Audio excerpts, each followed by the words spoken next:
Arkadaşlar merhaba. Bu videoda sizlere DT5 Mate akıllı saati inceleyeceğim. Bilmeyenler için söyleyeyim arkadaşlar, DT-No1 markası Çin'in en büyük akıllı saat üreticilerinden biri. Bugün bizlere DT5 Mate akıllı saati göndererek detaylı bir şekilde incelememizi istediler. Ben de bu videoda sizlere artısıyla eksisiyle tüm saatin özelliklerini ve fonksiyonlarını detaylı bir şekilde inceleyeceğim. Videoya başlamadan önce henüz kanalıma abone değilseniz abone olmayı ve bu videoyu da beğenmeyi unutmayın. Şimdi gelin bu saati kutusundan çıkarıp bir detaylıca inceleyelim.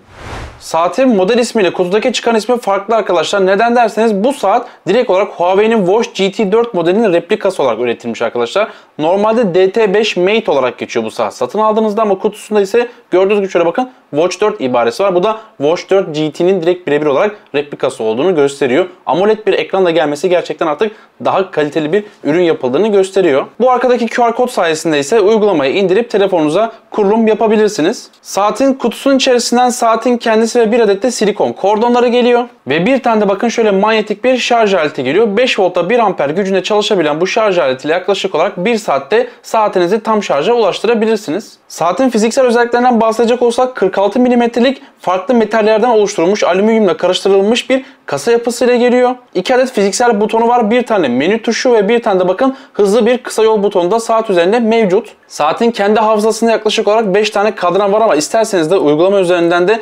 farklı yüzlerce kadran menüsü satın alabilirsiniz veyahut da ücretsiz bir şekilde edinebilirsiniz. Buradaki bakın çark sayesinde de hızlı bir kadranlar arası geçiş yapabiliyorsunuz. Bir kere bastığınızda bakın menüye geçiyorsunuz. Gördüğünüz gibi menü konusunda evet akıcı bir işlemcisinin olduğunu söyleyebilirim. Gayet hızlı bir şekilde kullanabiliyorsunuz. Menüye geçtiğiniz zaman iki farklı menü çeşidiyle karşılaşabilirsiniz arkadaşlar. Saati açtığınızda bakın bu şekilde bir menü kısmı var. Gördüğünüz gibi bakın sıralama şeklinde yapılmış kategori. Bir de bakın çift tıkladığınızda bu şekilde bakın standart yani daha böyle gözümüze aşina olan menü stilinde görebiliyorsunuz ve buradan da bakın yakınlaştırıp uzaklaştırabiliyorsunuz. Hızlı kısa yol butonundan ise farklı görevler atayabilirsiniz. Ben burada egzersiz modunu yükledim arkadaşlar. 200'den fazla bir egzersiz modu da bu saat üzerinde yüklü.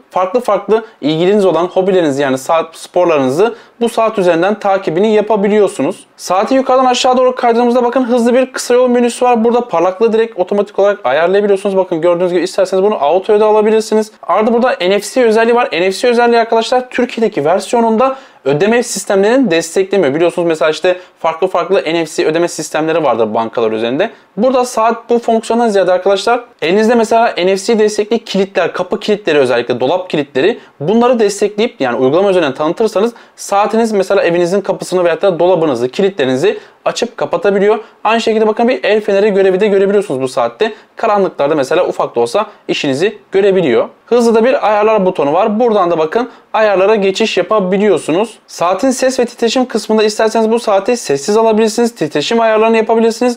Ayrıca arkadaşlar hem aramalar için hem de mesajlar için farklı melodiler ayarlayabiliyorsunuz. İsterseniz bu saate bir şifre de atayabilirsiniz arkadaşlar. Böylelikle yabancı kişilerinizin saatinizi karıştırmasını engelleyebilirsiniz. Ayrıca şurada bakın yan tuş ayarı dedi. Şurada hızlı kısa yol tuşu var ya orası. Oraya girdiğiniz zaman da istediğiniz fonksiyonu arkadaşlar bu tuşa atayabiliyorsunuz. Şöyle bir sağa kaydığınızda arkadaşlar direkt Siri asistanı veya da Google asistanı desteklediği için otomatik olarak arkadaşlar asistan butonuna geçiyor ve buradan saatinize bir sesli komut gönderebiliyorsunuz. Sağa doğru kaydırdığımızda ise günlük olarak hareket ve aktivitelerimizi görebiliyoruz.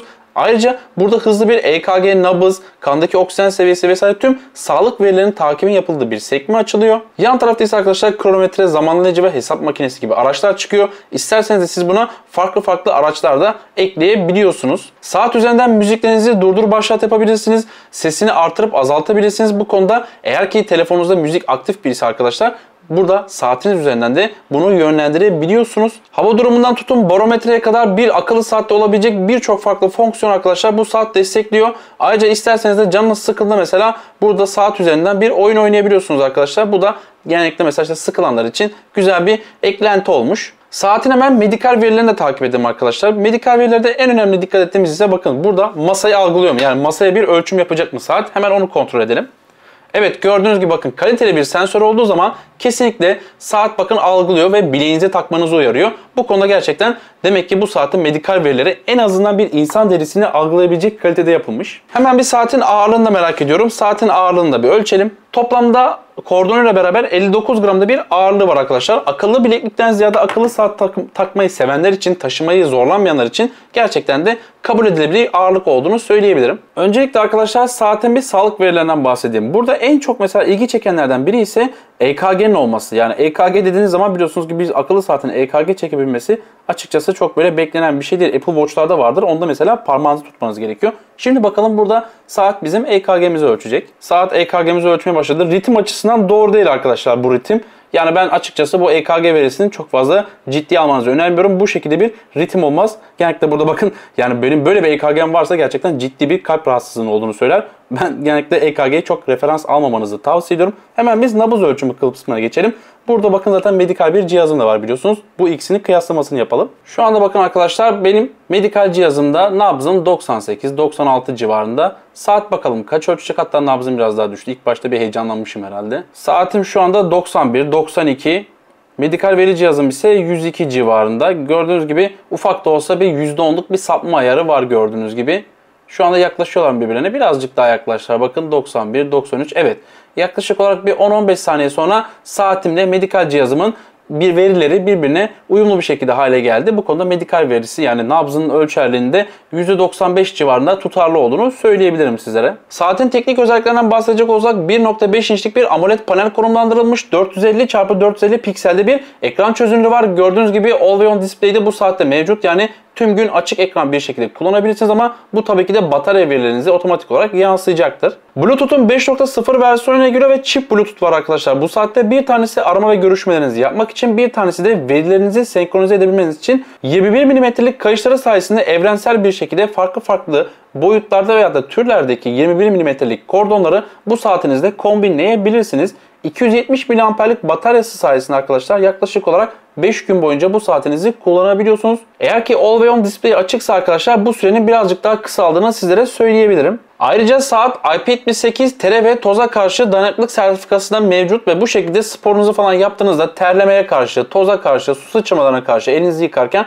saat daha korunaklı bir hale gelmiş. Ayrıca bildirimlerinizi almak isterseniz de aşağıdan yukarı doğru kaydırdığınızda arkadaşlar gördüğünüz gibi bakın bu şekilde bildirimlerinize bakabilirsiniz. Tüm mesajlarınızı mesela tam bir şekilde rahatlıkla okuyabiliyorsunuz. Burada bakın telefon kısmından manuel bir şekilde numara çevirip direkt olarak arama yapabilirsiniz. Veyahut da uygulama üzerinden senkronize ettiğiniz numaralarınızı burada rehberinizden kontrol edip arama yapabiliyorsunuz. Uyku kısmında ise gerçekten kaliteli bir uyku ölçümü olduğunu söyleyebilirim size arkadaşlar. Birazdan ben detaylı bir şekilde uygulama üzerinden göstereceğim ama gece uykularımı gerçekten derin, REM veyahut da farklı böyle uyku tipleri üzerinde rahatlıkla algılayıp saatime senkronize ettiğini söyleyebilirim. Saat uygulama olarak Wear Pro uygulamasını kullanıyor. Bu da genellikle en çok tercih edilen akıllı saat uygulamalarından biri olduğunu söyleyebilirim. Uygulamanın tek eksisi arkadaşlar böyle reklam çıkarması. Yani reklam destekleyen uygulamaları ben bu konuda sevmiyorum. Ana sayfaya geldiğiniz zaman gördüğünüz gibi burada günlük olarak aktivitelerinizi görüyorsunuz.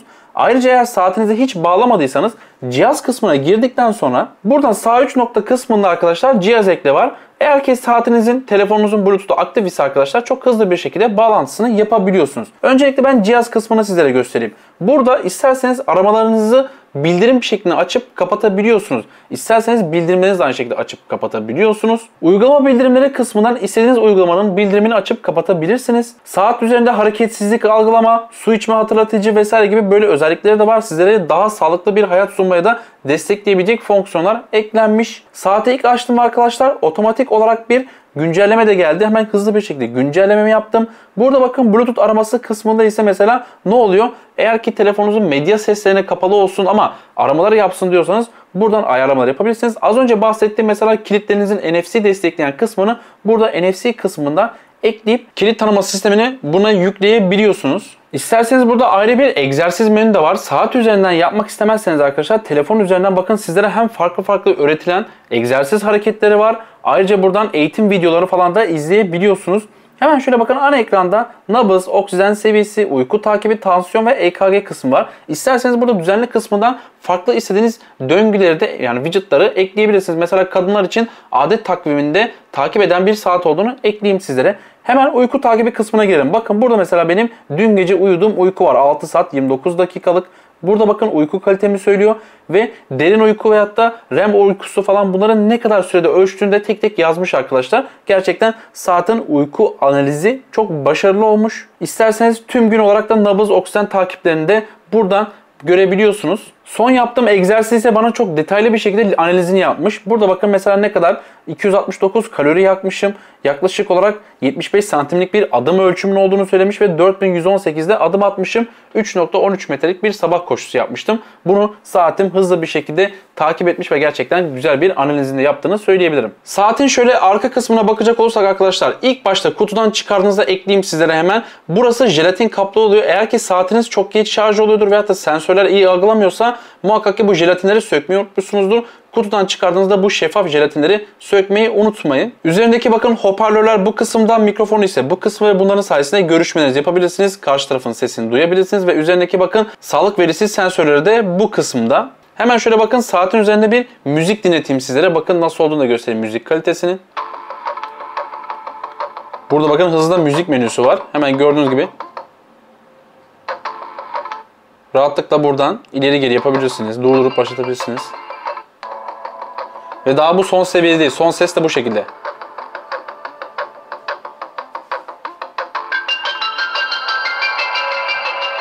Şu anda bu ses kaydını DT5 Mate akıllı saatten duyuyorsunuz. Gördüğünüz gibi bakın akıllı saati şöyle kendime doğru yaklaştırıyorum. Ses kalitesini görüyorsunuz. Uzaklaştığında da gördüğünüz gibi mikrofon kalitesi bu şekilde. Eğer ki bu saatte bir arama yapacaksanız sessiz ortamda saatin mikrofon performansı bu şekilde. Saati yaklaşık bir haftadır kullandıktan sonra deneyimlerimi sizlere aktarmak istiyorum. Özellikle klasik bir akıllı saat isteyenler için ya da saatiyle farklı kombinler yapmak isteyen, farklı tarzda veya da renkte kordon kullanmak isteyenler için gerçekten uyumlu bir saat. 21 veyahut da 22 mm'lik kordonlar sayesinde isterseniz deri, isterseniz plastik, isterseniz hasır veyahut da farklı renklerde kombinler yapabiliyorsunuz. Kıyafetinizde gerçekten uyumlu, şık bir saat olduğunu söyleyebilirim. Ağırlık açısından 59 gramlık ağırlığıyla günlük kullanımda gerçekten sizi zorlamayacak bir ağırlığını olduğunu söyleyebilirim. 46 mm'lik büyük bir kasa yapısına sahip. Eğer ki siz de bu tarzda büyük bir akıllı saat arıyorsanız gerçekten de tam sizin gözünüze hitap edecek bir saat. Tasarımı geçtikten sonra tabii ki de en önemlisi iç fonksiyonları. Özellikle ben ekrandan bahsedecek olsam AMOLED ekran artık bence akıllı saatlerin en önemli olmazsa olmaz dediklerimizden biri. Gündüz veyahut da karanlıkta rahatlıkla ekranı okuyabiliyorsunuz. AMOLED sayesinde gereksiz siyahlıklar yok ve daha gerçekçi siyah renkler olduğu için saatiniz çok daha okunur oluyor. En güneşli havalarda bile gerçekten ekran okunurluğu çok yüksek. Hem burada saatin tabii ki de parlaklık seviyesi de çok önemli. Burada gerçekten de yüksek parlaklık seviyesi sayesinde saat sizleri güneşli havalarda zora sokmuyor. Ayrıca Always On Display sayesinde sürekli bilekliğinizi çevirerek ekranı da uyandırmak zorunda kalmayacaksınız. Zaten saat üzerinde tüm gün açık bir şekilde saati, yani bir klasik saat kullanıyormuş gibi hissiyatı da verebiliyor. Saatin medikal veri takibinden bahsedecek olursak, özellikle de ben uyku takiplerime çok önem veren bir insan olduğum için burada saat gerçekten gece boyunca tüm uykularınızı uyuduğunuz veyahut da uyandığınız saate kadar dakikasına güzel bir şekilde analiz ediyor ve bunu size uygulama üzerinden daha detaylı, saat üzerinden de ufak da olsa işte REM uykusu, derin uyku, hafif uyku gibi ölçütlerde sizlere sunabiliyor. Saatin tek eksisi ise bazen gündüz uykularını algılayamayabiliyor. Burada bazen işte mesela birkaç günün gündüz uykularını algılamışsa birkaç gün gündüz uykularımı çok iyi algılamamış. Saatin medikal sensörlerinden de bahsetmek istiyorum. Öncelikle arkadaşlar EKG'den bahsedecek olursak bu tarz saatlerde bir EKG çekmek açıkçası çok randımanlı değil. Apple Watch'lardaki parmak üzerinden ben EKG bile çok fazla kriteri almaz iken burada da arkadaşlar EKG'de yani var mı var diye konulmuş ama açıkçası ben direkt olarak birebir medikal cihazlarla kıyaslamanızı tavsiye etmem. Ama nabız ve kandaki oksijen seviyesi yani SpO2 ölçümlerinde medikal cihazıma gerçekten yakın veriler verdiğini söyleyebilirim. Ayrıca saat direkt olarak mesela bilekliğinizin gevşek olduğunu bile algılayabiliyor. Sıkı bir şekilde sardığınızda daha doğru bir ölçüm verebiliyor saat. Genellikle uyduruk Çin malı saatler, isterseniz bileğinizi gevşek bağlayın, hatta bileğinize de masanın üzerine koyun, size bir ölçüm verisi sunarlar. Burada arkadaşlar saatin sensörleri hassas, özellikle bilekliği olarak yani bileğinize tam bir temas istediğini söyleyebilirim. Bu saat daha çok klasik severlere hitap etse de spor severler için de gerçekten de özellikle fonksiyonları, yani 200'den fazla spor modu sayesinde özellikle gün içerisinde yaptığınız sporsal aktivitelerinizi rahatlıkla bu saat üzerinden takip edebiliyorsunuz. Ben genellikle günlük olarak yürüyüş yaparım. Yürüyüşlerimde kaç adım atmışım, kalorim, nabzın veyahut da kaç dakika süre almış bunları detaylı bir şekilde analizini yapıyor. Ve bu da sizin günlük olarak sağlıklı bir yaşam biçiminizde destekleyici analizler olduğunu söyleyebilirim. Saat fiyat olarak muadili olan Huawei'nin Watch GT 4'e göre çok daha uygun bir fiyata satılıyor. Yani burada ne oluyor? Bütçesi düşük kişiler için bile rahatlıkla alınabilir bir saat olmuş. Saat fiyatı bakımından muadili olan model Huawei'nin Watch GT 4'e göre çok daha uygun fiyata satılıyor. Burada bütçesi düşük olan kişilere bile hitap eden bir saat olmuş. Tasarım ve fonksiyonları açısından da her türlü kitleye de hitap ettiğini söyleyebilirim sizlere. Eğer siz de bu saati satın almak isterseniz aşağı bırakacağım linkten güvenli bir şekilde satın alabilirsiniz. Ayrıca bana destek vermek isterseniz de bu videoyu beğenip kanalıma abone olmayı unutmayın. Kendinize iyi bakın. Görüşmek üzere.